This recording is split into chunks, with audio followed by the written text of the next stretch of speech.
রাঙালুটা ভালো করে ধুয়ে আমি সিদ্ধ করে নিয়েছি 2 চামচ ময়দা, 2 চামচ গুঁড়ো দুধ, সুজি 1 চামচ, একটু বেকিং সোডা আর কয়েকটা নকুনদানা আর ঘি।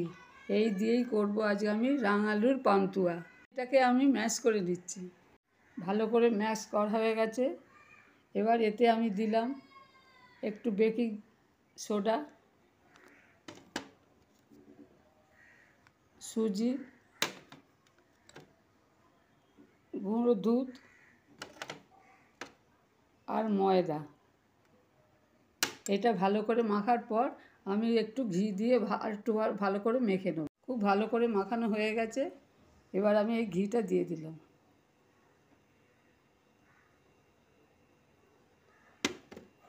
দিয়ে এটাকে খুব ভালো করে এবার মাখিয়ে নেব।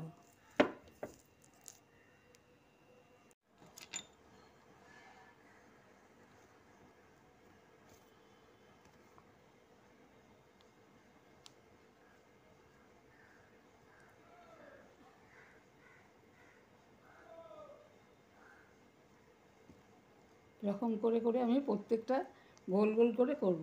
আমার সমস্ত পান্তুয়াটা রেডি হয়ে গেছে। এবার আমি এইগুলোকে ভাজবো। এই রেসিপিটা আমার মা খুব ভালো করতেন।